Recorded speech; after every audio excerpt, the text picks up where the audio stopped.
Assalamualaikum warahmatullahi wabarakatuh. Selamat pagi, selamat siang, atau selamat sore. Hari ini kita akan membahas kuliah kita yang selanjutnya yang berjudul masih sama seperti minggu lalu, yaitu adalah distribusi teoretis yang diskrit bagian kedua. Minggu lalu Anda sudah belajar beberapa jenis distribusi diskrit. Kalau kita review lagi, misalnya ada uniform diskrit begitu ya. Kemudian ada binomial, ada juga hypergeometric ya. Kalau kita review lagi, kalau yang uniform berarti kan adalah yang peluang terjadinya setiap kemungkinan itu sama ya. Tergantung dari nilai maksimum Anda kurangi dengan nilai minimum, kemudian dibagi dengan jumlah datanya tersebut. Kemudian kalau untuk distribusi binomial, di situ digunakan pada saat proses dari atau proses randomnya tersebut mengikuti proses Bernoulli ya. Di mana proses Bernoulli itu kita melakukan percobaan selama beberapa kali. Dalam setiap percobaan tersebut hanya ada dua outcome. Outcome misalnya outcome yang pertama adalah sukses, berarti outcome yang kedua adalah gagal gitu ya, dan seterusnya. Kemudian yang mengikuti proses Bernoulli itu tadi saya sampaikan namanya adalah distribusi binomial ya. Dengan distribusi binomial itu Anda bisa menentukan misalnya apa? Kalau dari data masa lalu diketahui bahwa probabilitas berhasil gitu ya, sebuah vaksin itu sekian, maka Anda bisa menghitung kemudian kalau diberikan 10 kali percobaan, kemudian Anda ingin tahu berapa dia berhasilnya untuk 5 orang atau 7 orang, dan maksimal itu saja 10, kita bisa hitung ya. Di situ saya sampaikan bahwa kemudian yang terakhir kita bahas minggu lalu itu terkait dengan distribusi hypergeometrik. Untuk distribusi hypergeometrik itu biasanya banyak dipakai misalnya untuk pengujian kualitas ya, atau pengendalian kualitas, karena dari di sini ya, dari ukuran populasinya kita mengambil sejumlah sampel ya. Dari populasinya tersebut kita punya yang sukses di populasi, dari sampelnya tersebut kita punya yang sukses di sampel. Itu adalah aplikasi dari distribusi hypergeometrik. Untuk beberapa jenis distribusi tersebut saya sudah memberikan contoh baik menghitung secara manual maupun menghitung dengan Excel menggunakan fungsi ya. Saya rasa nanti kita akan melakukan sesi khusus, meskipun sebetulnya tidak terlalu perlu ya kalau untuk probabilitas, bahwa sekarang sudah ada bahkan banyak tersedia di software begitu ya, menghitung probabilitas kalau kita katakanlah menggunakan RStudio, Python atau semacamnya ya. Hari ini kita akan melanjutkan distribusi teoritis untuk yang diskrit, dan di sini kita punya beberapa hal yang akan dibahas. Yang pertama adalah distribusi multinomial. Jadi pada dasarnya ini cukup mirip dengan distribusi binomial, cuma kalau distribusi binomial hanya memiliki dua cabang, sekarang distribusi multinomial memiliki lebih dari dua ya, dan jumlahnya tidak ada batasan. Kemudian kalau kita lihat yang berikutnya, ini kalau kita punya distribusi multinomial ya, kita juga punya distribusi yang hipergeometrik tapi yang multivariat, artinya juga sama, kita melakukan pengujian begitu ya terhadap populasi, kita ambil sampelnya, tapi di sini lebih dari satu sampelnya tersebut. Kalau dalam distribusi hipergeometrik yang kita pelajari di minggu lalu, sampelnya itu kan hanya ada satu. Ini adalah salah satu cabang dari distribusi binomial, adalah negatif binomial. Nanti akan kita bahas aplikasinya seperti apa. Kurang lebih dua hal ini berkaitan ya. Di sini kita berbicara begitu ya. Kalau kita mau kalau kita apa? Kalau kita ingin mendapatkan sebuah outcome yang sukses, maka kita harus melakukan beberapa percobaan. Itu kurang lebih, meskipun ada sedikit perbedaan antara distribusi negatif binomial dengan distribusi geometrik. Nah, ini merupakan menurut saya dari semua Saya tidak tahu ya apakah ini yang paling penting atau tidak. Tapi dari semua jenis distribusi yang kita bahas hari ini, distribusi Poisson ini adalah distribusi yang paling banyak digunakan di teknik industri ya. Paling nggak yang saya tahu. Contohnya apa? Nanti pada saat OR2 Anda akan menggunakannya untuk membahas teori antrian, di mana nanti ada hubungannya juga ini dengan distribusi eksponensial yang akan kita bahas pada saat kita masuk ke pembahasan distribusi kontinu. Kemudian nanti pada saat simulasi ya, pada saat simulasi di sini juga akan dibahas, biasanya juga terkait dengan antrian. Kalau di OR begitu ya, pendekatannya itu kan adalah pendekatan secara analitik. Nanti pada saat simulasi di situ Anda menggunakan pendekatan secara apa ya disebutnya ya simulasi atau coba-coba gitu. Tapi coba-cobanya ada caranya sehingga tidak benar-benar acak ya.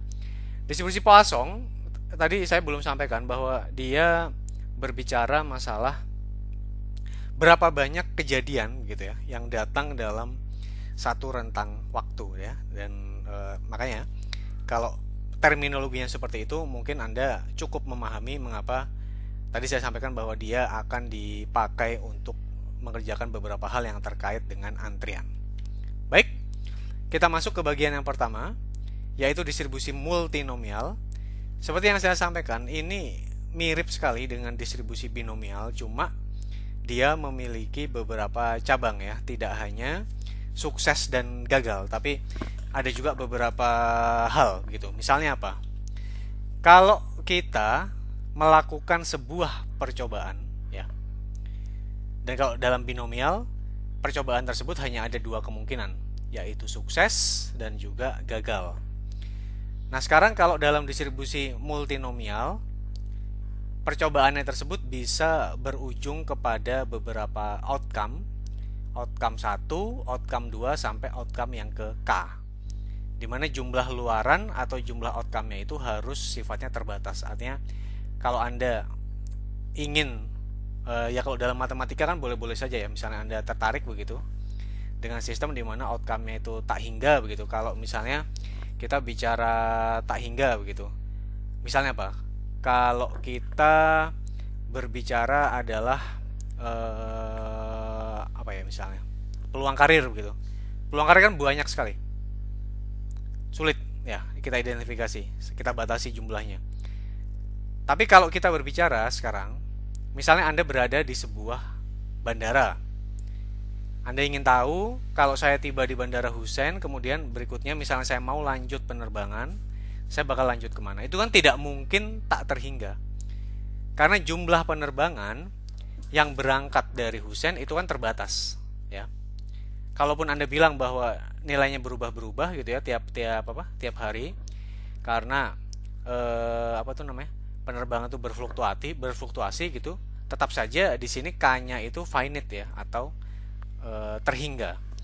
Nah, kalau K-nya ini terhingga, di sini probabilitasnya juga terhingga. Artinya apa?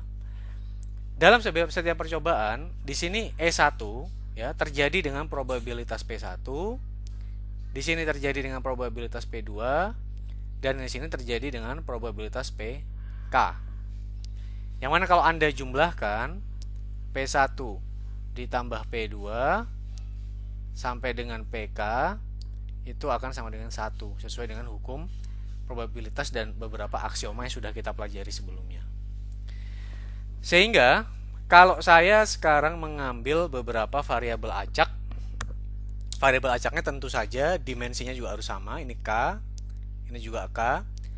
Jadi sesuai dengan outcome-nya begitu ya. Jadi artinya ini adalah variabel acak untuk outcome yang pertama, ini variabel acak untuk outcome yang kedua, ini adalah variabel acak untuk outcome yang ke K ya, atau yang terakhir di dalam analisis kita ini. Sehingga kalau kita lihat di sini maka probabilitas begitu ya, probabilitas terjadinya variabel random X1, X2 sampai XK tersebut ya, dengan diketahui probabilitas terjadinya masing-masing outcome-nya adalah P1, P2 dan PK adalah apa? Di sini adalah kombinasi ya adalah kombinasi dari kombinasi multinomial ya. Yang dimaksud di sini adalah kombinasi multinomial dari apa tuh namanya, n-nya adalah jumlah eh, n-nya adalah jumlah kejadian totalnya, begitu ya, adalah jumlah outcome totalnya. Jadi E1, E2 kalau ditambahkan EK itu akan menjadi N ya. Saya ulang, E1, E2 ditambah EK itu akan sama dengan N, begitu ya. Di situ kalau Anda cari nilai dari multinomialnya itu ya, multinomialnya kemudian Anda kalikan dengan probabilitas pangkat jumlah kejadian masing-masing, di situ Anda akan mendapatkan probabilitasnya. Ya, di sini sudah disebutkan bahwa penjumlahan dari X-nya itu atau penjumlahan dari masing-masing kejadian pada setiap outcome akan sama dengan N, yang di sini adalah jumlah probabilitas masing-masing outcome akan sama dengan 1. Ya.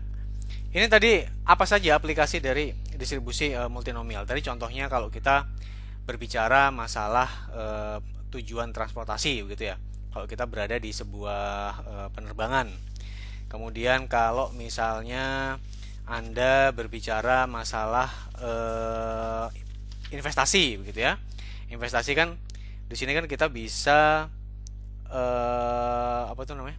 Kalau investasi tersebut kan berarti kan ada macam-macam ya. Apakah Anda mau berinvestasi di portofolio A, portofolio B, portofolio C dan seterusnya. Itu adalah beberapa aplikasinya. Nah, ini contohnya. Misalnya di sebuah kota, begitu ya, 40% dari orang-orang yang memang berhak untuk memilih itu dia condong ke kandidat A, begitu ya. 10% condong ke kandidat B dan 50% tidak punya kecondongan. Dan kemudian Anda mengambil 10 orang secara acak, begitu ya. Maka berapa probabilitas 4 akan milih A, kemudian 1 milih B, dan 5 tidak punya pilihan. Maka kalau kita lihat di sini, X1 nilainya adalah berapa itu? X1 adalah 4 ya. Kemudian X2 adalah 1, X3 yang tidak punya pilihan adalah 5. Di sini terjadi event 1 tersebut ya, di mana dia condong ke A, terjadi dengan probabilitas 1 dia sama dengan 0,4 ya. E2 terjadi dengan probabilitas 2 sama dengan 0,5. E3 terjadi dengan probabilitas 3 sama dengan berapa? 0,5 juga ya. Kalau kita lihat sekarang, sigma P-nya sama dengan 1, dan yang di sini sigma XI ya, ini PI sampai N dari I1 juga sama, dari I1 sampai N itu sama dengan N ya. Ini bukan N lah kalau itu, supaya Anda nggak bingung ya. Ini katakanlah apa ya? I besar lah ya. Ini juga I besar. I besar itu maksudnya jumlah outcome-nya ada berapa? Outcome-nya kan ada 3 jenis ya, tapi N itu kan adalah total, yang di sini maksud saya sama dengan 10. Oke? Bagaimana cara kita menghitung? Berarti kan di sini adalah kombinasi, begitu ya. Kombinasi di sini adalah 10, kemudian 4, 1, 5 dikalikan apa? Dikalikan di sini 0,4 pangkat 4 dikalikan 0,5 pangkat 1 dikalikan 0,5. Kok ini 0,5 sih? Ini 0,1 ya. Ini 0,1, berarti ini juga 0,1. Ini 0,5 pangkat 5 ya. Kita coba bisa tuliskan di sini. Kita bisa lihat bahwa nilai dari X1 itu adalah tadi 4 orang begitu ya.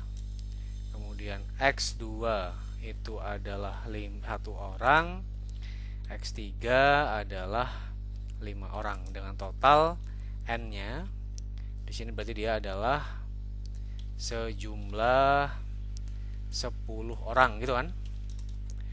Kemudian Anda punya di sini ya. P1 kalau kita tarik ke sini nilainya tadi saya lupa ada berapa? 0,4, 0,1, 0,5 ya. 0,4, 0,1, 0,5. Kalau kita jumlahkan juga nilai dari P-nya tersebut akan sama dengan 1. Maka tadi probabilitasnya X besar 1 sama dengan 4, X besar 2 sama dengan 1, dan X besar 3 sama dengan 5. Diketahui bahwa P1 sama dengan 0,4, P2 sama dengan 0,1, dan P3 sama dengan 0,5. Maka di sini probabilitasnya adalah kita punya faktorial 10 ya. Anda bagi dengan apa? Anda bagi sini kita buka kurung tutup kurung. Faktorial 4 kemudian dikalikan dengan faktorial 1 dikalikan dengan faktorial 5. Kemudian Anda ini kita buka kurung tutup kurung. Ini kalau salah silahkan dibetulkan ya. Pangkat apa? P1 pangkat 4 dikali P2 pangkat 1 dikali P3 pangkat 5 ya. Ini nilainya berarti dia sejumlah 0,1008 ya. Jadi berapa probabilitas bakal terjadi kondisi seperti yang disebutkan di soal itu adalah sebesar 0,008. Oke, saya rasa jelas untuk distribusi multinomial ini. Yang berikutnya adalah distribusi hypergeometrik tetapi dia yang sifatnya multivariat. Ini saya ulangi lagi bahwa kalau yang tempo hari di sini Anda menghitung untuk distribusi hypergeometrik itu menggunakan konsepsi seperti ini, di mana kita punya populasi gitu ya. Dari populasi tersebut Anda ambil sampel, tentu saja secara acak. S ini adalah sampel. Nah, di populasinya sendiri dia punya yang disebut sebagai sukses di populasi. Ya. Kemudian kita ingin tahu sebetulnya berapa peluang terjadinya X, yang mana X-nya ini adalah sukses di sampel. Ini biasanya kita pakai untuk kasus-kasus katakanlah di pengendalian kualitas, karena kan Anda rasanya tidak mungkin ya, waktu itu saya contohkan kalau diberikan produknya katakanlah 10.000 unit gitu, kita melakukan samplingnya tersebut langsung gitu ya, maksudnya semua 10.000 unitnya tersebut kita lakukan perhitungan, itu kan merupakan sebuah pemborosan dalam waktu ya, dan rasanya tidak ada orang yang mau melakukan itu, sehingga dari 10.000 tersebut Anda ambil katakanlah hanya 50 gitu ya, atau mungkin 30 kalau Anda sudah bisa menciptakan prosedur sampling yang bagus. Nah, dari 30 tersebut ternyata kalau ditemukan sekian gitu ya, Anda memutuskan ditolak atau tidak dan seterusnya ya. Itu adalah contoh dari aplikasi distribusi hypergeometrik. Sekarang bagaimana untuk distribusi multivariat gitu ya, hypergeometrik. Kalau kita ingat yang tempo hari ya, untuk distribusi yang sifatnya hypergeometrik itu yang di bawah itu kan selalu di sini kalau saya punya tadi nilai dari apa itu namanya? Total dari populasinya itu, kalau kita lihat ya di persamaan yang kita kerjakan di yang kita kerjakan di minggu lalu ya. Kalau kita kerjakan di situ kan kita punya populasi itu dia adalah N besar ya. sampel. Di sini kita ambil sebanyak n kecil. Kemudian sukses di populasi itu adalah k kecil. Di sini adalah x adalah sukses di sampel. Sehingga kalau untuk distribusi hypergeometrik waktu itu probabilitas di sini ya bahwa x besar itu akan sama dengan x kecil itu akan sama dengan yang di bawahnya dulu supaya mudah. Maka dari banyak n besar di populasinya tersebut Anda pilih sejumlah n kecil ya. Kemudian yang di atas di sini, maka di sini adalah dari sukses yang ada di populasi atau k kecil. Di situ adalah Anda pilih yang sukses terjadi di sampel ya. K besar adalah sukses di populasi, X kecil adalah sukses di sampel. Nah, maka otomatis supaya dia yang atas dengan yang bawah sama, di sini kan adalah sisanya ya. Maka ini adalah n besar dikurangi k, yang di sini kan berarti kan adalah n kecil dikurangi dengan x. Itu adalah cara kita untuk merumuskan distribusi hipergeometrik untuk satu variabel. Nah, sekarang untuk distribusi yang sifatnya multinomial, di sini n besarnya tersebut dapat Anda partisi begitu ya. Dapat Anda lakukan partisi untuk beberapa outcome ya, sama seperti tadi pada saat kita membahas dengan distribusi multinomial. Di sini ada outcome yang A1, ada outcome yang A2, AK begitu ya, sampai A yang ke K. Dengan di sini kalau kita lihat begitu ya. Di sini adalah kita punya A1 ini adalah outcome yang terjadi atau sukses ya, yang terjadi di populasi 1. A2 adalah sukses yang terjadi di populasi 2. Kemudian AK adalah sukses yang terjadi di populasi yang ketiga. Ya, jadi ini adalah sukses yang terjadi di setiap populasinya tersebut ya. Sehingga di sini kemudian kita memilih begitu ya, random variabelnya adalah X1, X2 dan XK. Itu adalah secara spesifik sama seperti pada kasus kita yang multinomial dengan satu variabel. Maka ini adalah yang betul-betul sukses terjadi sampel 1, sukses terjadi sampel 2. Sampelnya cuma 1 ya. Tapi adalah dalam satu sampel itu ada macam-macam sukses gitu. Sehingga kalau kita punya populasinya itu sama dengan n besar ya, ini adalah populasi dan n kecil itu adalah sampel.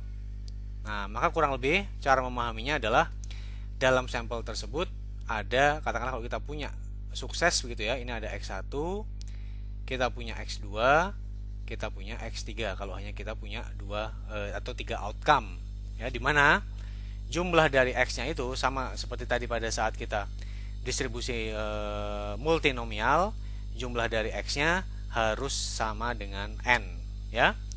Sedangkan di sini jumlah dari sukses yang terjadi pada outcome-nya tersebut ini harus sama dengan populasinya. Jadi ini merupakan terminologi begitu yang dipakai di distribusi multinomial. Ini dipakai untuk apa? Katakanlah kalau Anda melakukan proses pengendalian kualitas begitu ya. Ternyata outcome-nya itu tidak hanya sukses dan gagal, tapi katakanlah ada juga yang dianggap cukup berhasil begitu, ada yang sedang-sedang, ada yang sama sekali tidak representatif kalau kita mau terima lot dari barangnya tersebut ya. Kita lihat sekarang aplikasi dari distribusi hipergeometrik yang multivariat. Contohnya adalah di sini ya, kalau kita memiliki 3 buah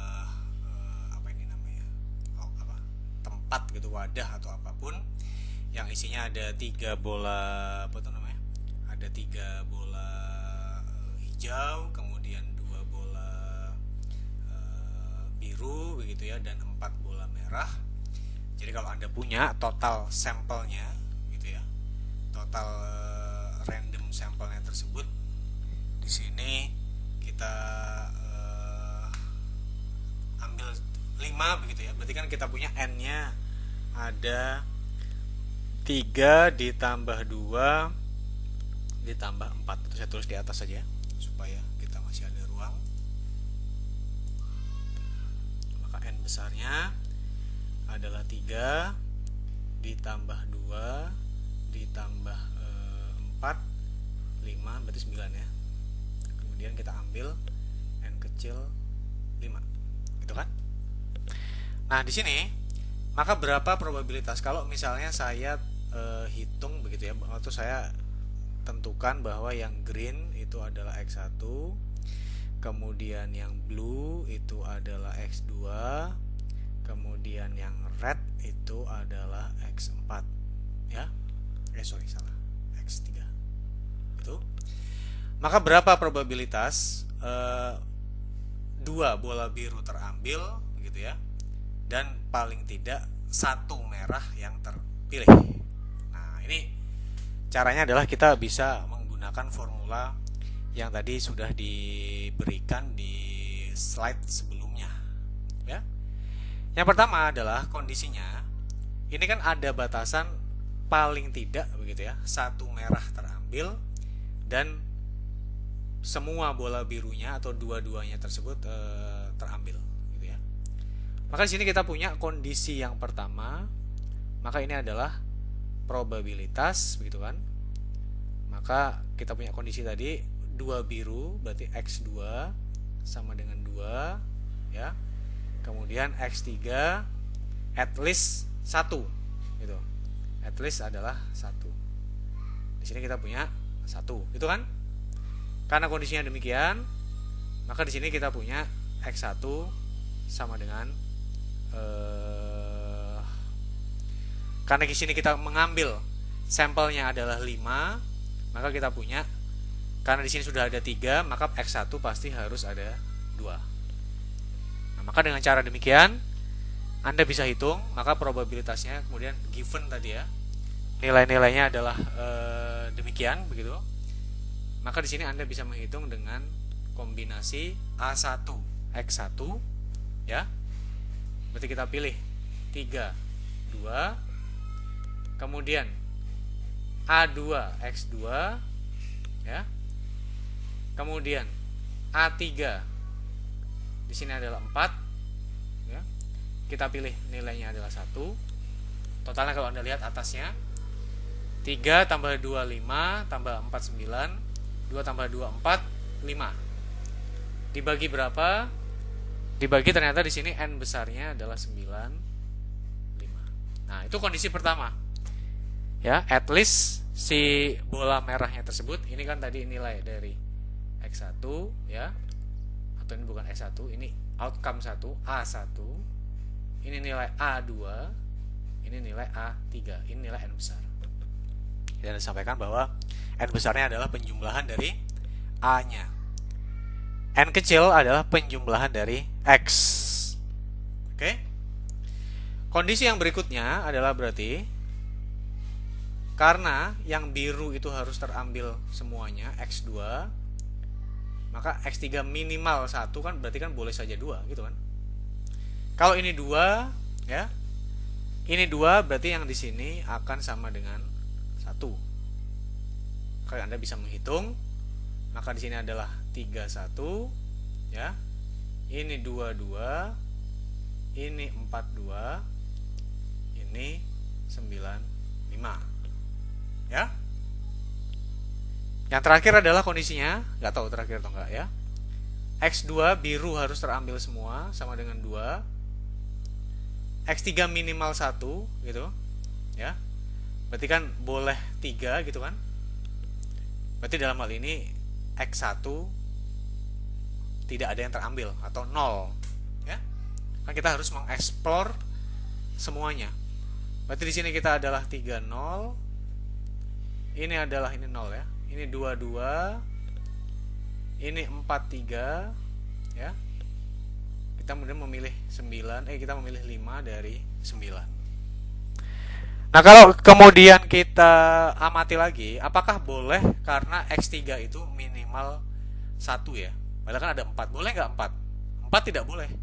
Karena ada ketentuan bahwa 2 birunya tersebut diambil. Karena sudah dibatasi birunya tersebut, maka di sini maksimal ya. Maksimal nilai dari X3-nya itu bukan 4, tapi adalah 3. Dan dia juga tidak boleh bernilai 0. Karena kalau dia bernilai 0, tidak sesuai dengan kondisi yang sudah kita tetapkan sebelumnya, di mana dia paling tidak harus ada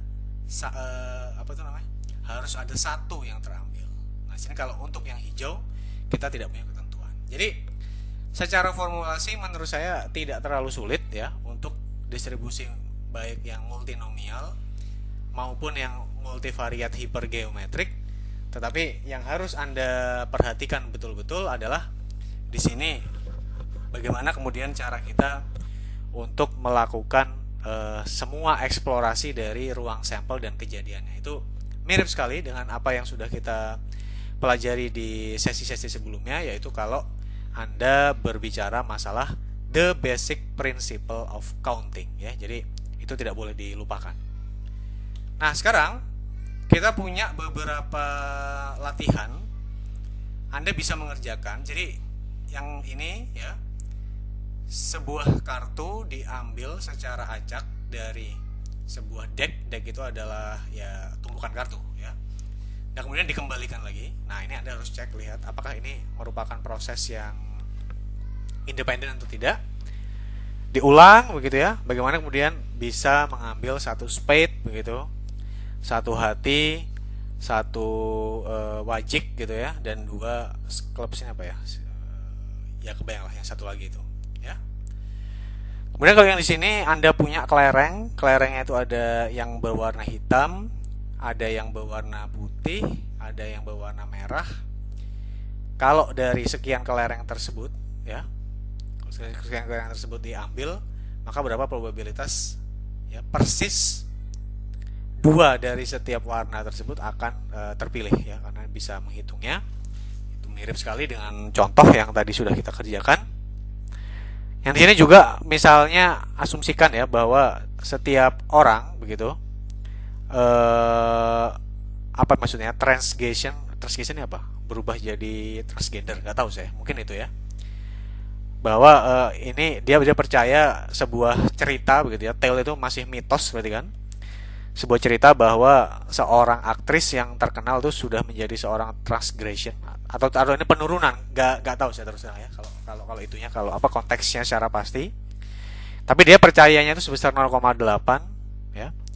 Nah, maka berapa probabilitas? Oh, kalau yang ini belum dijelaskan ya, kalau ini belum dijelaskan, nanti akan kita bahas di slide sebelumnya, slide setelahnya. Nah, berikutnya di sini kita akan bahas yang disebut sebagai distribusi diskrit yang lain. Ini salah satu jenis dari distribusi binomial yang disebut sebagai distribusi negatif binomial ya. Nah, gunanya apa? Gunanya ini, jadi sebetulnya ini sangat mirip dengan distribusi binomial, cuma ada beberapa perbedaan yang cukup distinktif gitu ya, atau berbeda. Di sini kalau kita lihat ya, kalau dalam distribusi binomial Anda kan mencoba gitu ya, dalam trialsnya tersebut ya sudah Anda coba terus gitu. Tapi kan tidak ada tidak ada ketentuan di sini harus bagaimana gitu ya. Tapi kalau di negatif binomial tersebut ada keterangan bahwa dari percobaan-percobaan yang mengikuti proses Bernoulli itu Anda lakukan terus sampai jumlah yang berhasil itu tercapai. Ya, saya ulang. Dia dilakukan secara terus-menerus sampai jumlah keberhasilan yang Anda harapkan tersebut tercapai. Jumlahnya itu apa? Misalnya kalau kita melempar koin gitu, Anda mendefinisikan keberhasilannya itu adalah munculnya head begitu. Saya ingin headnya itu terjadi 2 kali. Anda lakukan terus trialsnya tersebut sampai terjadi 2 kali keberhasilan headnya tersebut. Nah, di sini ini kita bisa mengikuti sebuah kaidah dengan distribusi negatif atau binomial negatif ya. Dan nanti ada beberapa contohnya untuk permasalahan negatif binomial tersebut ya. Nanti kita akan lihat termasuk ke beberapa penurunan rumusnya. ya kalau misalnya diperlukan tentu saja. Ya. Di sini distribusi negatif binomial tersebut, jadi saya ulang tadi ya. Jumlah atau trial yang sifatnya independen tersebut akan diulang secara terus-menerus sampai terjadi sukses ya. Dan suksesnya tersebut sesuai dengan kebutuhan Anda. Anda ingin terjadi 2 kali, Anda ingin terjadi 1 kali, begitu ya. Itu bukan model yang menentukan, tapi kita sebagai analis yang menentukan kita ingin terjadi suksesnya itu berapa kali. Ini mirip dengan distribusi binomial di mana sukses tersebut kita identifikasi sebagai P dan kegagalan tersebut kita identifikasi sebagai Q ya. Yang mana kita punya hubungan bahwa P ditambah Q sama dengan 1 ya.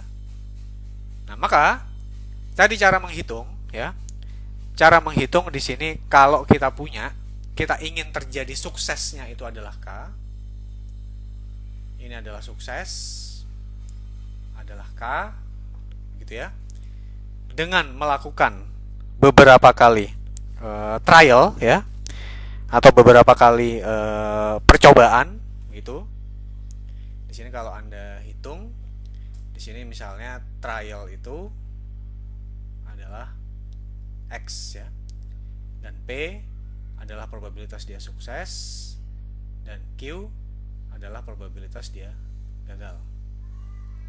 Kita bisa menghitung untuk binomial negatifnya dengan formula yang ada di slide-nya tadi ya. Nah,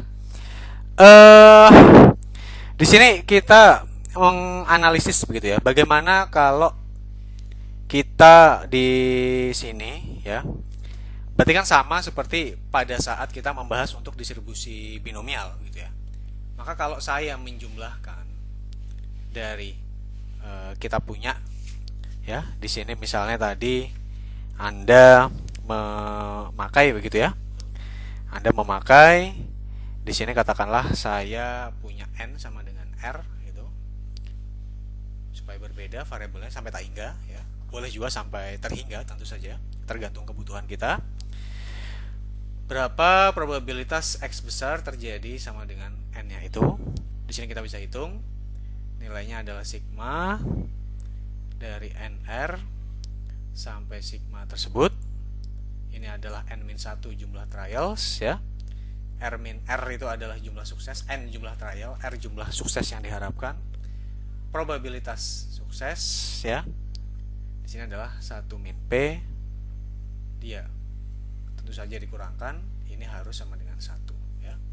Kalau Anda tertarik, Anda bisa melakukan proses pembuktian untuk apa yang sudah kita tuliskan ini ya.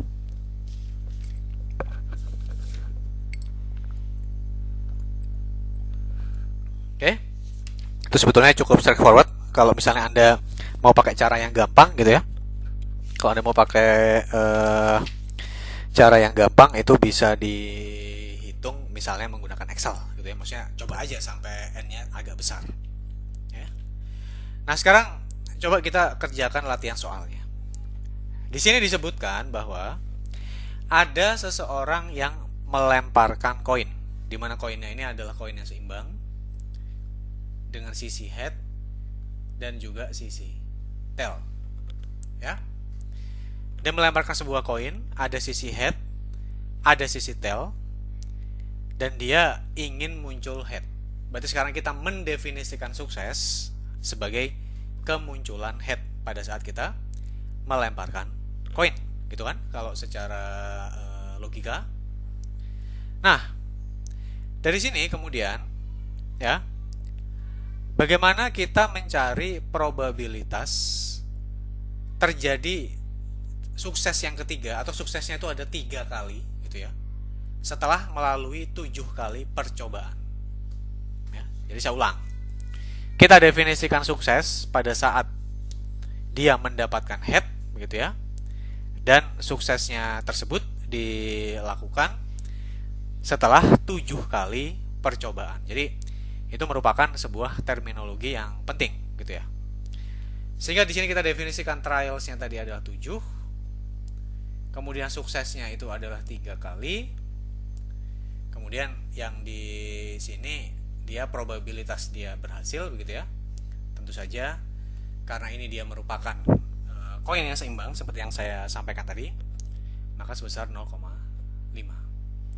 Nah, maka binomial negatif ya untuk X-nya 7, X-nya 7 benar, K-nya 3, probabilitasnya 0,5, sama dengan apa? Sama dengan 7 min 1 atau 6 ya. 3 min 1 atau 2.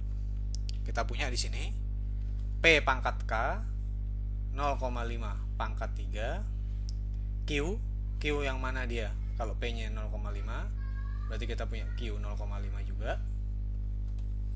Berarti di sini adalah 0,5. Kalau Anda tulis di sini X min K atau 4 ya. Nah, kalau kita kemudian lakukan perhitungan dengan cara seperti ini, Anda akan mendapatkan, sekarang kita bisa menghitung dengan Excel saja ya.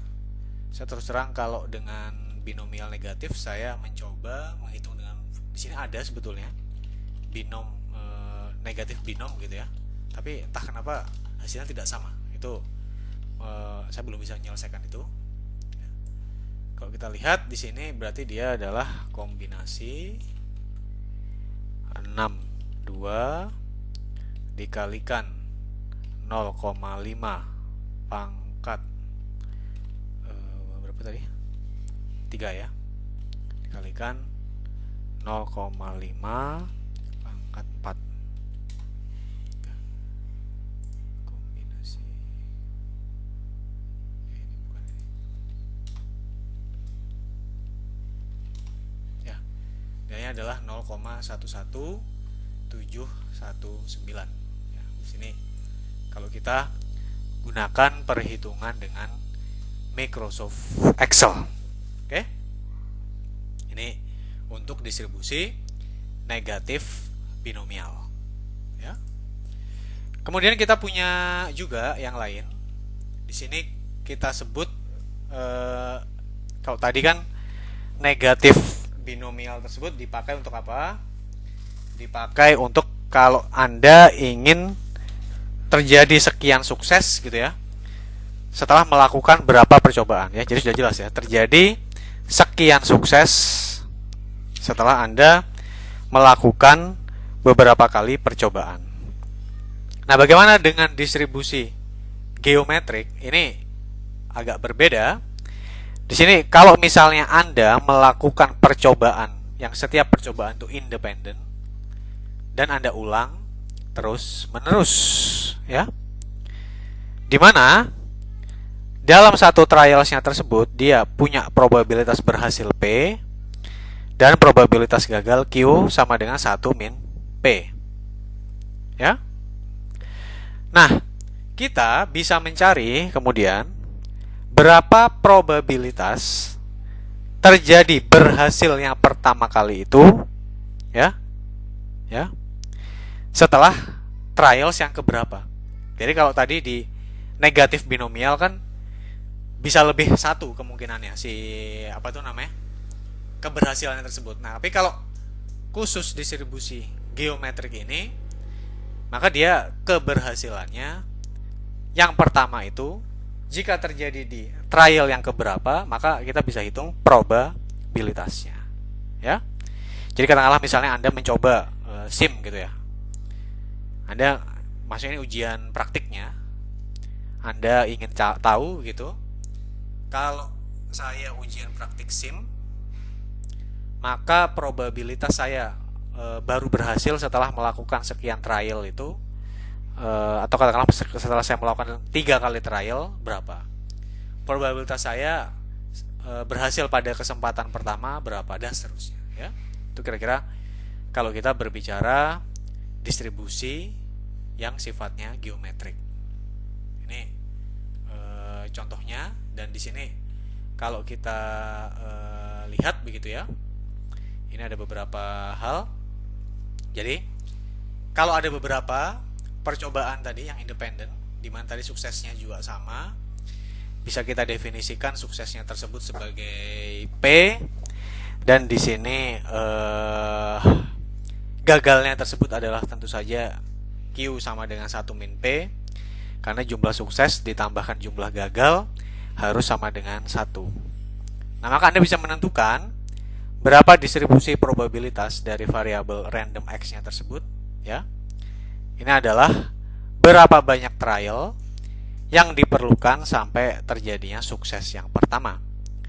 Anda bisa hitung dengan distribusi geometrik dengan parameter X gitu ya. Jadi jumlah trialsnya sampai terjadi sukses yang pertama, ya. Ingat, X adalah jumlah trials sampai terjadi sukses yang pertama, dan P adalah probabilitas berhasil dalam percobaan yang sedang kita diskusikan ini, dimana tentu saja ini diskrit, ya.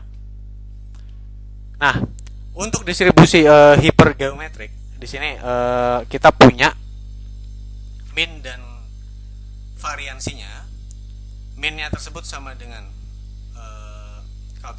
kalau distribusi binomial, mungkin Anda masih ingat ya, bahwa kalau distribusi binomial minnya itu adalah NP, ya, dan juga variansinya kan adalah NPQ.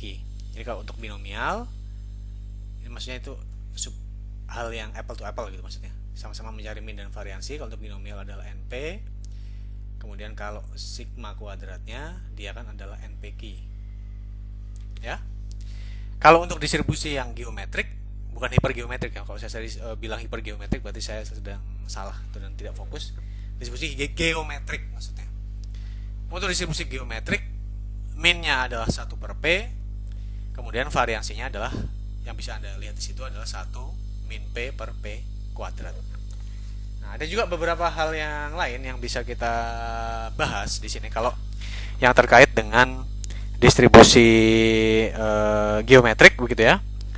Di sini sama seperti pada saat kita membahas untuk kasus yang apa tadi yang sebelumnya, negatif binomial ya.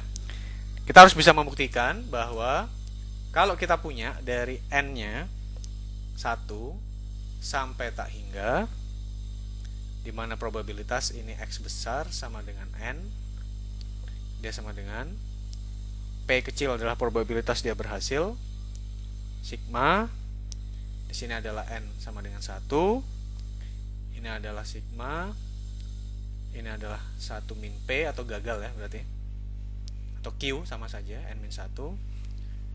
Kalau misalnya Anda utak-atik gitu, dia akan sama dengan P dibagi 1 per 1 min P harus sama dengan 1 ya. Kalau kita hitung ini pasti sama dengan 1, karena kalau kita lihat begitu ya, kalau kita lihat di sini adalah 1, kita kurangi 1, 0, ini P. Ini bisa juga Anda hitung dengan limitnya gitu, artinya bagaimana. Yang pertama kan dia pangkat 0 gitu ya, berarti kan 1 gitu. Tambah apa? Yang berikutnya kan berarti kan 1 min P. Yang berikutnya adalah 1 min P kuadrat gitu, dan seterusnya. Sehingga Anda bisa dapatkan menjadi persamaan yang sudah dipermudah di slide yang ini ya. Itu adalah salah satu beberapa analisis gitu yang terkait dengan distribusi geometrik. Nah, kemudian kalau kita lihat di sini ya, kita punya sekarang, sebelum saya masuk ke distribusi Poisson gitu ya, ini ada contohnya. Misalnya Anda diminta untuk mencari probabilitas gitu ya, Anda diminta untuk mencari probabilitas berapa keberhasilan gitu ya, dia bisa mendapatkan first head gitu kan. Kan berarti kan sekarang tadi saya sampaikan, kita mendefinisikan untuk kasus. Jadi kita harus definisikan dulu kasus untuk orang ini. Kasus untuk orang ini suksesnya itu apa? Kan suksesnya kan bisa beda-beda ya untuk probabilitasnya tersebut. Jadi supaya kita bisa dengan jelas begitu ya mendapatkan begitu sebetulnya yang bisa didefinisikan sebagai suksesnya itu apa. Oke, kembali ke sini. Sekarang Di sini sebetulnya sudah sangat jelas terlihat bahwa definisi dari suksesnya adalah munculnya head ya. Kemudian sekarang probabilitas terjadinya suksesnya tersebut berarti kan adalah P sama dengan 0,5 ya. Nah, tadi yang saya sampaikan bahwa distribusi geometrik ini berkaitan dengan sukses Anda itu terjadi setelah melakukan beberapa kali percobaan atau berapa kali trial ya. Itulah definisinya dari suksesnya. Nah, sekarang kalau dengan terminologi ini ternyata ya suksesnya tersebut setelah melakukan 4 kali trial. Maka bagaimana kita menghitung G X 0,5, berarti X-nya adalah 4, 0,5 ya.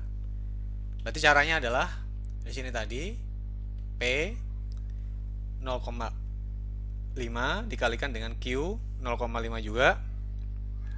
X-nya adalah 4 dikurangi 1. Atau di sini kita punya 0,5 dikalikan 0,5 pangkat 3 ya, berarti kan sama dengan 0,5 pangkat 4 atau setengah pangkat 4. 2 pangkat 4 itu berapa? 1/16 ya. Berarti di sini 2 kali 2 4 8 16 ya, benar. 1/16. 1/4 itu 0,25. 1/8 adalah 0,125. Berarti kan 1/16 sama dengan 0,0625 kalau saya tidak salah ya. Kalau salah tolong dibetulkan. Atau Anda jawab 1/16, tentu saja juga tidak ada permasalahan. Oke? Saya rasa yang terkait dengan distribusi tadi multinomial, kemudian hipergeometrik yang multivariat, kemudian tadi kita sudah bahas distribusi negatif binomial, dan yang terakhir ini geometrik ya. Saya rasa sudah sangat jelas. Anda tinggal melakukan beberapa latihan, termasuk tadi latihan yang tadi belum saya jelaskan ya. Ini saya terus terang belum membaca, tapi mestinya itu terkait kalau tidak negatif binomial terkait berarti kalau tidak negatif binomial berarti adalah distribusi geometrik ya. Nah, sekarang kita masuk ke bagian terakhir dari kuliah kita minggu ini, yang mana ini tadi saya sampaikan ya. Ini merupakan satu hal yang sangat-sangat penting di dalam ilmu teknik industri, terutama yang berkaitan dengan operations management. Jadi operations management itu adalah yang untuk mengoperasikan sesuatu ya, misalnya sistem antrian, kemudian apa tuh namanya? Kalau kita lihat sistem logistik dan lain sebagainya, dan itu biasanya terkait dengan jumlah kedatangan sebuah objek, orang, barang atau apapun ke dalam sistem dalam interval waktu tertentu ya. Itu adalah distribusi Poisson. Membacanya bukan distribusi Poisson tentu saja, karena Poisson ini nama orang Perancis ya. Dibacanya adalah distribusi Poisson ya. Apa yang disebut sebagai distribusi Poisson ya. Jadi distribusi Poisson tersebut adalah sebuah distribusi ya. Misalnya bagaimana? Misalnya Anda melakukan trials-nya itu sebanyak N ya. Ini saya melakukan trials, independent trials tentu saja ya. Sebanyak N. Dan kemudian setiap trials-nya tersebut suksesnya kita definisikan sebagai P ya. Saat N-nya itu cukup besar ya, dan P-nya itu kecil, saya pakai tanda ini, saya tidak tahu apakah ini standar atau tidak. Cuma yang saya maksud dengan sini adalah P-nya itu maksudnya kecil. Sehingga apa? Kalau N-nya besar dan P-nya kecil, berarti kan NP itu kan nilainya sedang-sedang saja ya. Di sini kita bilang bahwa jumlah sukses yang mengikuti distribusi Poisson itu sejumlah NP ya. Jumlah suksesnya. Sukses otomatis Jumlah sukses itu kalau di distribusi binomial ini adalah X ya. Maka nanti distribusi Poisson dan distribusi binomial itu saling berkaitan. Tadi kan saya sampaikan bahwa jumlah sukses kalau di distribusi binomial itu adalah X. Nah, apa saja yang terkait begitu ya dengan distribusi Poisson? Nanti kita lihat contohnya ya. Contohnya misalnya ada berapa banyak jumlah kesalahan gitu atau halaman yang salah Anda cetak. Kalau misalnya Anda sedang mencetak sebuah buku ya. Atau bisa juga kalau kita berbicara sekarang misalnya berapa banyak begitu ya. Berapa banyak jumlah lowongan yang sedang ada di sebuah perusahaan dalam 1 tahun anggaran, katakanlah tahun anggaran 2019 yang lalu. Bisa juga misalnya, ini perlu Anda catat ya, karena saya tidak tuliskan.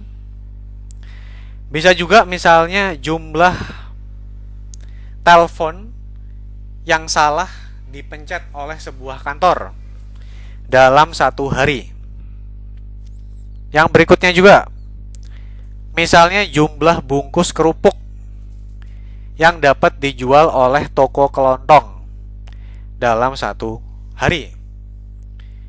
Misalnya juga jumlah persediaan akhir kalau Anda jualan misalnya minuman botol dalam setiap akhir minggu. Kalau kita amati dari contoh-contoh yang kita sebutkan barusan, selalu ada 2 hal yang distinktif dari distribusi Poisson. Yang pertama, dia berbicara adalah jumlah ya. Tentu saja itu diskrit. Dan yang kedua, ada interval waktunya. Jadi jumlahnya tersebut tidak terjadi di sembarang tempat begitu ya. Tapi kita punya interval waktu. Itulah yang disebut sebagai distribusi Poisson. Di sini apa? Di sini kita punya ya. Di sini kita punya beberapa properti begitu dari distribusi Poisson. Properti itu kalau dalam bahasa awam ini adalah sifat ya. Dan nanti Anda akan melihat apakah misalnya kalau Anda menganalisis sebuah sistem antrian gitu ya. Apapun, misalnya antrian mesin, kemudian antrian dia datang ke bank begitu ya, dia datang ke teller dan yang lain-lain. Anda akan lihat apakah dia mengikuti distribusi Poisson atau tidak. Cara yang paling standar adalah tentu saja kita bisa melihat apakah sistem yang Anda amati tersebut mengikuti propertinya distribusi Poisson. Kalau ternyata dia tidak mengikuti properti distribusi Poisson, berarti dia bukan. Ya. Apa saja? Yang pertama adalah jumlah dari outcome-nya tersebut, ya, yang terjadi pada satu interval waktu dari T ke T plus 1. T itu adalah waktu, ya. Dia independen, gitu ya. Dia independen terhadap perpotongan atau disjoint interval-interval yang lain. Inilah yang disebut sebagai nanti, terutama kalau Anda belajar OR2, inilah yang disebut sebagai proses memoryless. Maksudnya gimana? Kalau kita berbicara masalah antrian, ya, antrian tersebut hanya kalau kita punya T, dia hanya tergantung pada waktu sebelumnya. Dia tidak berbicara sampai T-2. Dia tidak berbicara di sini sampai T-3 dan seterusnya. Ya, itu adalah proses yang sifatnya memoryless. Dia hanya tergantung pada tepat satu periode sebelum atau setelahnya saja. Nanti ini akan banyak dipakai misalnya kalau Anda menggunakan rantai Markov. Ya. Yang berikutnya, probabilitas sebuah luaran tunggal, ya, yang terjadi saat waktu yang sangat pendek, ya, itu proporsional terhadap panjang dari waktu, ya, proporsional terhadap panjang dari interval waktunya tersebut di region yang kita analisis dengan distribusi Poisson tersebut, ya. kemudian ya, di sini ada properti yang lain. Apa saja di situ? Jadi probabilitas di sini ada lebih dari satu outcome yang terjadi dalam waktu yang sangat singkat, ya, itu dapat diabaikan, ya, untuk distribusi Poissonnya tersebut, ya. Oke, itu adalah contoh-contoh dari distribusi Poisson, ya. Jadi bagaimana kemudian aplikasinya nanti kita lihat lagi ya. Dan ini merupakan, jadi saya ulang ya, kalau misalnya Anda mengamati sebuah fenomena begitu ya, antrian atau kedatangan kapal gitu, kedatangan pesawat dalam sebuah bandara dan apapun, Anda ingin tahu apakah dia memang bisa dikerjakan dengan distribusi Poisson atau tidak, ya paling mudah kita, ya tidak mudah juga ya sebetulnya, tapi paling tidak panduan yang bisa Anda gunakan adalah kita bisa mengikuti properti-properti dari distribusi Poisson ini. Nah, bagaimana kemudian cara kita mendeskripsikan distribusi Poisson, ya? Maka probabilitas sebuah variabel acak, ya. Saya lupa memberikan itunya ya, memberikan latar belakangnya ya. Sebetulnya distribusi Poisson itu ditemukan di Perancis ya. Saya tidak tahu terus terang di Perancis atau tidak, tapi orang Perancis yang menemukan. Itu bukan untuk mengamati kasus di bidang sains atau di bidang teknikan, tapi justru kasus di bidang hukum. Jadi dia ingin tahu sebetulnya apakah proses hukum, proses terjadinya laporan pidana yang masuk ke pengadilan tersebut gitu ya, itu mengikuti proses Poisson atau tidak. Apakah yang menemukan ini juga merupakan sebuah hakim, saya juga tidak tahu. Tapi di zaman itu sangat lazim ya, orang menguasai ilmu hukum, menguasai ilmu bahasa, menguasai ilmu matematika secara berbarengan ya. Kalau kita kembali ke sini ya, probabilitas dari sebuah variabel acak, dia berdistribusi Poisson ya, dalam interval waktu yang sudah ditentukan ya, lambda t ya, itu adalah rata-ratanya ya. Dia mengikuti formula di sini bahwa nilainya adalah probabilitasnya adalah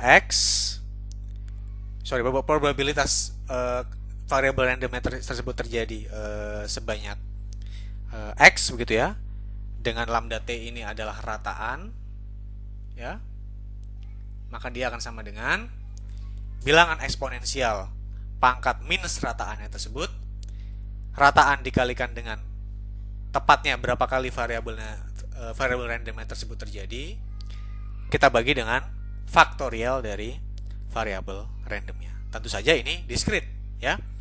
Dan mengapa dia mulainya dari 0? Ini mungkin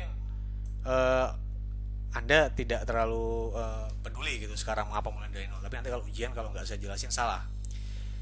Namanya sebuah kejadian yang diskrit, tentu saja dia boleh tidak terjadi. Ya, artinya tidak ada kejadiannya. Artinya gini, kalau misalnya tadi saya sampaikan jumlah halaman yang salah cetak pada saat Anda buat buku, pada saat Anda ngeprint buku, maka di situ kan boleh-boleh saja, tidak ada yang salah begitu, artinya sempurna ya, tidak ada kesalahan, boleh, nggak ada masalah dalam hal ini. Maka itulah yang disebut sebagai variabel randomnya sama dengan 0. Nah, tapi sebaliknya untuk yang lain, di sini misalnya ada 1, 2 dan seterusnya ya. Kalau kita lihat di sini, lambda itu adalah jumlah dari rata-rata outcome untuk interval waktu yang sudah kita definisikan ya, apapun. Jadi dia interval waktunya tersebut, dan bilangan E tentu saja bilangan Euler ya. Kalau kita lihat sekarang contohnya, rata-rata begitu ya, on average begitu, 3 traffic accident dari dalam 1 bulan begitu ya. Jadi intervalnya sudah jelas begini. Intervalnya itu terjadi per month atau 1 bulan. Dan rata-rata tersebut dalam 1 bulan ya akan terjadi kecelakaan itu 3 buah maka lambda T akan sama dengan 3. Gitu kan? Nah, pertanyaannya sekarang, ini mungkin tidak viewer dulu ya. Ini saya ganti, tidak viewer. Saya ganti bukan viewer, tapi exactly ya, atau tepat. Nah, maka berapa probabilitas tepat terjadi 3 kecelakaan tersebut ya? Berarti X itu akan sama dengan 3. Gitu kan? Nah, kalau kita lihat di sini P X lambda T, maka di sini P X-nya adalah berapa? 3, lambda T-nya juga 3. Ini saya tuliskan lagi, ini X, ini lambda T. Maka dia sama dengan apa? Sama dengan E min lambda T, berarti E min 3 begitu. Dikalikan apa? Dikalikan lambda T, lambda T-nya 3, pangkat 3 faktorial ya. Dibagi apa? Sorry, bukan pangkat 3 faktorial. Pangkat ya 3 saja.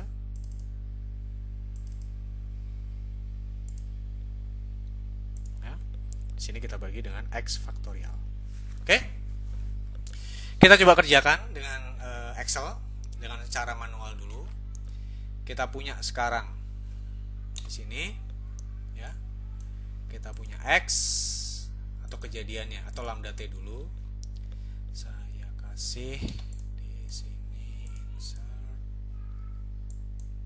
kemudian simbol ya. Kita cari lambda. Nah, ini ada lambda T.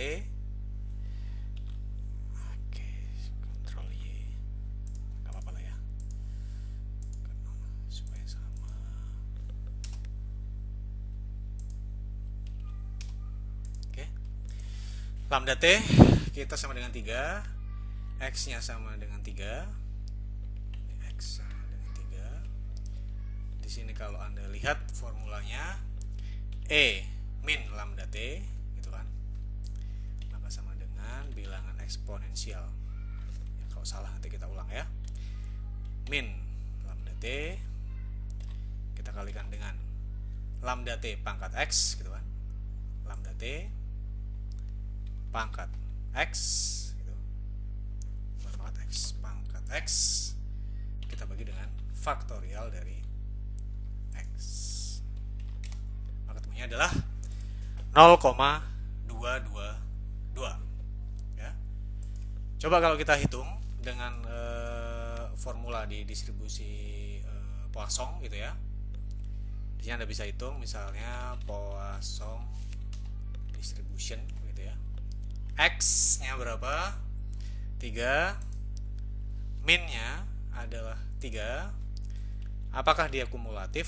Tidak ya, kan tepat sama dengan 3. X3 min 3 ya, maka nilainya akan sama. Baik menggunakan apa itu namanya? Baik menggunakan apa itu namanya? Manual begitu ya, atau menggunakan fungsi. Nah, sekarang coba kita lihat bagaimana kalau Anda mengerjakan dengan tabel. Ini saya ulang lagi ya. Kalau yang ini kita memasukkan formulanya. Di sini kita lihat, maka bilangan eksponensial min lambda T gitu ya, dikalikan apa? Dikalikan dengan lambda T pangkat X dibagi X faktorial ya. Ini bisa diikuti formulanya yang ada di apa? Yang ada di sini. Kalau Anda bingung begitu ya, Anda stop videonya. Kemudian di sini coba Anda mulai bekerjanya dari baris C19 supaya formulanya sama dengan saya. Oke. Kalau di sini tadi ini adalah Poisson gitu ya. Ini adalah Poisson. Kemudian Poisson distribution gitu ya. Di sini Anda parameternya mengambil X-nya adalah 3 ya. Kemudian adalah lambda T-nya. Di sini kita hitung adalah tadi 3 juga. Apakah yang kumulatif? Tidak, karena dia tepat sama dengan 3.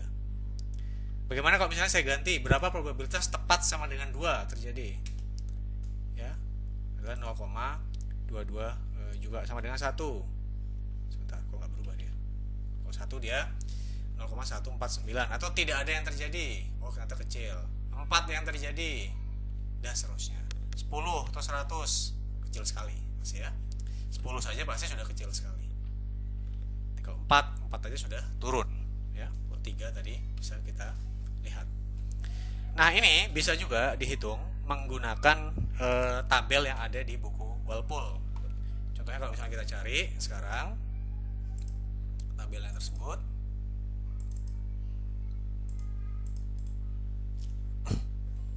supaya Anda mengerti dengan semua teknik ya, tidak hanya yang maju tapi juga yang tradisional gitu ya, karena belajar tradisional itu penting karena Anda mengerti asal usulnya. Oke. Poisson, ini dia. Nah, bagaimana cara membacanya untuk distribusi Poisson tersebut? Nah, Anda lihat dia mengambil parameter apa? Parameternya di sini adalah X terjadinya berapa ya. Kemudian minnya. Nah, ini minnya tadi berapa? Minnya kan 3 ya. Minnya 3 terjadi 3. Tapi kan dia nilainya itu kan adalah kumulatif gitu ya.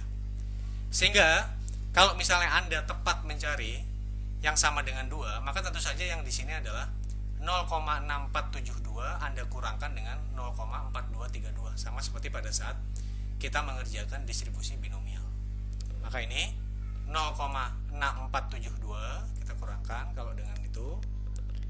Di sini kita punya ya. Ini 0,472, 0,6472. Kemudian yang satu lagi adalah 0,4232. Kalau kita kurangkan ya, nilainya akan sama ya. Ini berbeda karena dia lebih teliti saja tentu saja. Nah, mengapa di sini 3 kita kurangkan 2 itu sama persis dengan distribusi binomial yang sudah pernah kita kerjakan gitu ya. Nah, kalau 2 di sini kan X0 ya. Ini X1, ini X2, ini X3. Kalau yang 2 kan sampai di sini. Kita jumlahkan semua. Ini adalah tadi P X kurang dari sama dengan 2. Dari 0 sampai 2. Kalau yang ini adalah P X kurang dari sama dengan 3. 0, 1, 2, 3. Ini saya coret dengan ini saya coret dengan ini saya coret dengan yang ini. Tinggal tersisa X sama dengan 3. Sesuai dengan tujuan kita ya. Saya rasa jelas ya untuk yang ini. Kemudian bagaimana kalau soalnya sekarang kita sedikit modifikasi, bukan lagi bukan lagi exactly tapi viewer. Nah, bagaimana kalau viewer tadi? Nah, ini pun sama sekarang. Kalau dia viewer, maka yang kita cari adalah P X kurang dari sama dengan 3. Artinya apa dia? Kalau kita identifikasi, maka P X sama dengan 0 ya, ditambah P X sama dengan 1 ditambah P X sama dengan 2 ditambah viewer ya. Berarti kalau viewer berarti tidak termasuk 3. Kita hapus ya. Kalau termasuk 3 viewer dan equal ya. Berarti ini juga nggak perlu. Nah, maka di sini maka berapa probabilitas dia nilainya 2 tapi kumulatif. Maka bagaimana caranya? Maka mudah sekali. Kalau 2 kumulatif begitu ya, maka P probabilitas X kurang dari sama dengan 3 itu kan tidak lain sama dengan apa? Probabilitas X kurang dari sama dengan 2 ya. Sehingga tidak lain di Excelnya ini tinggal kita ganti menjadi 2. Nah, maka nilainya, tapi dia bukan lagi sekarang nilainya bukan lagi false, tapi nilainya adalah true ya. Nah, adalah 0,42319. Dan Anda lihat tadi, ini nilainya sama persis dengan yang sudah kita hitung di sini. Ini dari mana? Dari buku Walpole. Yang mana tadi? Nilainya adalah yang ini. Adalah sebesar 3 kurang dari sama dengan 2, maka 0,4232 ya. Itu adalah nilai yang ada di sini, 0,4232. Lambda T-nya 3, X-nya 2, yang di sini tentu saja menggunakan true karena dia kumulatif. Kalau Anda mau mencari PX0, PX1, PX2, PX3 dan seterusnya, tentu saja juga boleh-boleh saja. Ya. Misalnya bagaimana, nanti juga akan kita Anda akan dapatkan hasil yang sama ya, atau nanti bisa kita bahas pada saat sesi tanya jawab. Tapi saya rasa seharusnya sangat jelas ya kalau Anda sudah paham begitu bagaimana mengerjakan distribusi binomial dengan dengan Excel dan juga dengan tabel, maka penjelasannya tadi tentu saja menjadi mudah ya. Nah, tadi saya sampaikan bahwa distribusi Poisson itu dapat dipakai untuk mendekati distribusi binomial pada saat apa? Tadi pada saat n-nya itu cukup besar dan p-nya itu mendekati 0, maka distribusi Poissonnya tersebut dapat dipakai untuk mengaproksimasi gitu ya distribusi binomial. Karena kalau n besar, p 0, maka suksesnya sekarang ya, maka suksesnya sekarang itu adalah kita definisikan sebagai np ya. Suksesnya dia didefinisikan sebagai np-nya ya. Kalau kita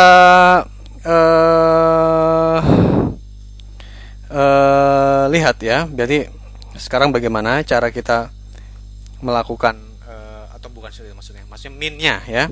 Min-nya itu sama dengan np-nya. Jadi kalau untuk kasus di mana tadi saya sampaikan bahwa n-nya ya, n-nya itu sangat besar dan ini sangat kecil begitu ya, maka kita bisa bilang bahwa sekarang min dari distribusi Poissonnya tersebut adalah np-nya ya. Jadi yang saya sampaikan tadi, mohon maaf terjadi kesalahan ya untuk distribusi untuk pemahaman distribusi binomialnya tadi. Oke. Kemudian kalau kita sudah mendapatkannya, maka kita bisa lakukan perhitungan. Jadi sekarang intinya apa? Parameter distribusi binomialnya di sini kita ganti dengan parameter mu yang ada di distribusi Poisson ya. Dan ini khusus ya pada saat tadi n-nya dia mendekati tak hingga atau sangat besar, tentu saja relatif ya, tergantung case by case gitu. Dan di sini dia cukup kecil, mendekati 0. Nah, contohnya berapa di sini ya, contoh terakhir sebelum kita selesai. Maka di sini berapa probabilitas seseorang akan meninggal gitu ya pada saat dia terpapar sebuah virus yang mana probabilitasnya itu kecil sekali kan, mendekati 0, yaitu adalah 0,0001 10⁴ ya. Kemudian Anda melakukan trials yang di sini sama dengan jumlah orang ya.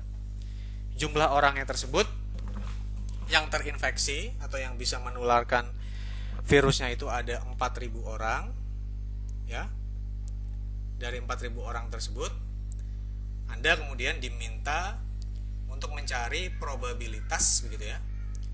Maka berapa probabilitas X kurang dari 5 ya. Maka di sini kan sebetulnya sama dengan probabilitas X kurang dari sama dengan 4 gitu kan. Itu nilai X-nya. Karena dia kalau kurang dari 5 berarti dia bisa ya, tidak ada orang yang mati. Kemudian di sini 1 orang yang mati ditambah probabilitas 2 orang yang mati ditambah probabilitas 3 orang yang mati, dan yang terakhir probabilitas 4 orang yang mati, di mana X itu adalah jumlah orang yang meninggal. Karena di sini dibilangnya adalah X-nya kurang dari 5, bukan kurang dari sama dengan 5. Kalau kurang dari sama dengan 5, baru kemudian yang 5-nya itu saya hitung juga. Tapi karena tidak ada keterangan yang demikian, maka di sini kita menganggap bahwa X-nya kurang dari sama dengan 4 ya. Jadi saya rasa itu sangat jelas ya. Nah, bagaimana cara kita menghitungnya? Ini kan sebetulnya adalah permasalahan pada distribusi binomial, di mana di sini Anda bisa menghitung dengan binomial, X-nya berarti adalah 4 ya.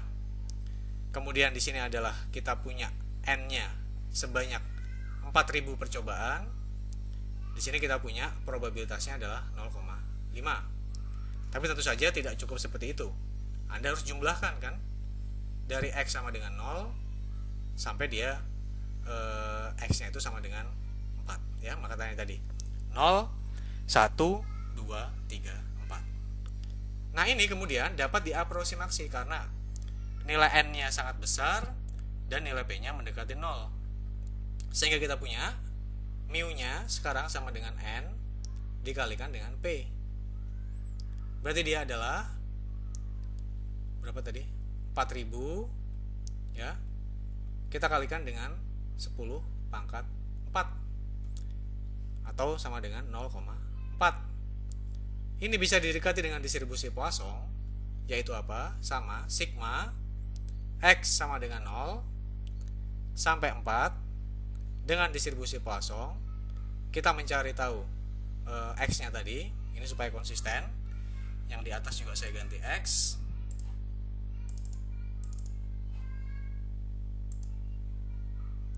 Ini juga X gitu ya. Dengan diketahui min-nya sebesar 0,4 ya. Jadi itu merupakan aproksimasi distribusi binomial kalau dihitung dengan distribusi Poisson. Nah, sama seperti pada tahap-tahap sebelumnya, sekarang kita akan mencoba membuktikan begitu ya, apakah memang betul nilai dari distribusi binomialnya tersebut cukup mirip gitu ya kalau dihitung dengan distribusi Poisson ya. Sekarang coba kita lihat bagaimana cara kita melakukan proses perhitungan, dan sebetulnya di sini tidak terlalu sulit begitu ya. Coba kita masukkan semua parameternya dan kita pakai fungsi yang di Excel saja ya, tidak perlu dihitung secara manual. Tapi kalau Anda masih bingung begitu ya, kata kuncinya adalah di sini dia probabilitas kurang dari 5 orang, maka dia pasti dari mulai 0 orang, 1 orang, 2 orang, 3 orang sampai 4 orang ya. Itu kurang lebih cara kita melakukan proses perhitungannya. Coba bagaimana caranya? Kita lihat sekarang ya. Kalau misalnya kita tutup semua ya. Sekarang misalnya kita hitung tadi bahwa P-nya tadi adalah 0,0001 gitu ya, 10 pangkat 4. Kemudian N-nya adalah 4000. Kemudian X-nya adalah 4, tapi dia kumulatif ya. Saya berikan tanda di sini kumulatif. Coba kalau kita hitung dengan distribusi binomial, saya jelaskan satu persatu, semua kumulatif ya. Maka kita bisa menggunakan formula binomial distribution. Berapa jumlah suksesnya? Suksesnya tentu saja adalah 4 ya. Kemudian trialsnya kita menganalisis dari 4000 orang. Oke. Kemudian apakah dia kumulatif? Ya, probability suksesnya belum ya. Probability sukses adalah 0,001. Apakah dia kumulatif? Tentu saja iya. Karena tadi saya sampaikan, kita mengukur 4 itu tidak 4 saja, tapi 0, 1, 2, 3, 4. Di sini kita bisa dapatkan nilainya adalah 0,99 ya. 9939 ya. Masuk akal kalau dipikir-pikir ya. 4000 yang dites, kemudian di sini kan rata-ratanya kan 0,4 gitu ya. 5 ya mungkin ada banyak gitu. Nah, bagaimana kalau dikerjakan dengan distribusi Poisson? Kita coba mengambil lambda T begitu ya, atau rata-rata dari distribusi Poisson-nya. Tadi kan sama dengan apa?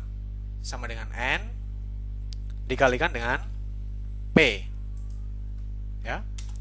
Jadi kita hitung rata-ratanya adalah 0,4.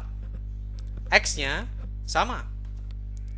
X-nya sama adalah sama dengan 4 dan dia kumulatif. Ya. Sekarang bagaimana peluang kalau dicari dengan distribusi Poisson? Maka sama kan? Maka Anda menggunakan Poisson distribution. Berapa nilai X-nya? 4. Min-nya adalah 4. Apakah kumulatif? Ya, tentu saja iya. Jadi X-nya 4, min-nya 0,4, kumulatif iya. Karena dia adalah untuk 0, 1, 2, 3, 4. Dan kalau Anda lihat nilainya ternyata sangat mirip ya. Meskipun kalau kita lihat lagi ternyata kalau misalnya tadi kita lihat di sini ya. Kalau sampai dengan 1, 2, 3, 4, 5, 6 angka di belakang koma, nilainya itu tidak ada bedanya. Ya. Tapi kalau misalnya di sini sudah Anda tarik begitu ya, sampai ke apa tuh namanya? Lebih dari itu, oh ternyata ada bedanya. Jadi sangat bisa mendekati distribusi binomial untuk kasus tadi khusus di mana nilai n-nya besar, p-nya kecil ya. Tapi tentu saja tidak untuk sembarang kasus. Itu yang harus Anda ingat-ingat ya. Jadi tidak semuanya juga. Hanya untuk kasus-kasus tertentu di distribusi Poisson. Nah, kalau kita lihat di sini ya, misalnya kita menggunakan yang lain, misalnya ini 3, coba. Masih sama, mirip sekali. 100 gitu katakanlah. Ya, 100 enggak ada nilainya ya, 1 gitu misalnya. Atau 10 pun udah hampir 1 ya, 8 6 gitu ya, dan lain juga masih sangat mirip. Oke, saya rasa itu ini ada latihan yang terkait dengan distribusi Poisson, silakan dikerjakan. Cuma sekarang kita sudah membahas ya selama kurang lebih 1,5 jam, dan ini sudah pas sekali untuk kuliah 2 SKS ya, karena 2 SKS Anda melihat videonya, karena 2 SKS itu 1 jam 40 menit. Nah sekarang kita kurang 10 menit dari 1 jam 40 menit, tapi tidak ada masalah saya rasa. Jadi Anda bisa memutar-mutar lagi videonya, kemudian belajar, mendiskusikan dengan teman. Kalau ada yang tidak mengerti, bisa didiskusikan dulu, baru nanti kalau tidak kita bisa berikan pada saat sesi tanya jawab ya. Silakan diulang-ulang lagi. Cuma yang saya pesankan adalah jangan sampai Anda hanya fokus mempelajari satu jenis distribusi saja. Padahal nanti kalau di dalam ujian gitu ya, dan juga kuis, pasti ada beberapa tipe soal itu yang menggabungkan beberapa jenis distribusi. Saya ulang ya, pasti ada soal baik di ujian maupun di kuis yang menggabungkan beberapa jenis distribusi, dan ini Anda harus bisa pastikan bahwa memang Anda memahami betul intisarinya. Jadi pada saat sudah diberikan soal gabungannya, Anda tidak lagi kesulitan. Dan saya sampaikan juga, ini kan kita baru belajar distribusi diskrit, masih ada distribusi kontinu. Sangat mungkin nanti pada saat ujian Anda juga akan diminta untuk melakukan proses penggabungan atau analisis antara distribusi kontinu dengan distribusi diskrit ya. Dan juga tentu saja materi-materi yang lain. Saya kira demikian yang terkait dengan distribusi diskrit bagian kedua. Jadi kita sudah selesai semua membahas. Kalau kita review lagi, ada distribusi uniform diskrit, distribusi binomial yang mengikuti proses Bernoulli, kemudian ada distribusi hypergeometrik, di mana kalau proses distribusi hypergeometrik itu biasanya digunakan untuk pengendalian kualitas ya, tapi outcome-nya hanya ada 2, berhasil atau tidak berhasil. Kemudian hari ini Anda sudah membahas beberapa jenis distribusi diskrit yang lain. Yang pertama sekali tadi kita sudah membahas masalah distribusi multinomial. Ini sangat mirip dengan distribusi binomial, tetapi outcome-nya lebih dari 1, tidak hanya sukses dan gagal. Kemudian tadi ada juga distribusi hipergeometrik yang dia multivariat. Ini pun sama. Kalau misalnya Anda melakukan pengendalian kualitas, dia kualitasnya bisa macam-macam. Ada yang menengah, ada yang sedang, ada yang bagus, ada yang gagal gitu ya. Kemudian kita juga sudah membahas distribusi negatif binomial. Negatif binomial itu adalah Anda ingin menganalisis, kalau saya ingin mendapatkan katakanlah berapa kali sukses gitu ya, maka sampai melakukan berapa kali trials itu berapa probabilitasnya. Sedangkan kalau untuk distribusi geometri adalah ya justru probabilitas terjadinya sukses yang pertama kali setelah melakukan berapa kali trials, itu kita bisa hitung probabilitasnya. Kemudian yang terakhir, tadi yang kita sudah bahas dengan cukup intens adalah distribusi Poisson. Yang tadi sudah saya sampaikan berulang-ulang, ini merupakan distribusi yang penting karena berbicara masalah waktu kedatangan, ya bukan waktu kedatangan, jumlah kedatangan dalam satu interval waktu, dan ini sangat banyak dipakai dalam teori antrian dan juga beberapa hal yang berkaitan. Saya rasa demikian. Saya akhiri, selamat belajar dan menyimak videonya. Kalau ada yang tidak mengerti silahkan ditanyakan di kelas. Assalamualaikum warahmatullahi wabarakatuh. Selamat pagi, selamat siang, atau selamat sore.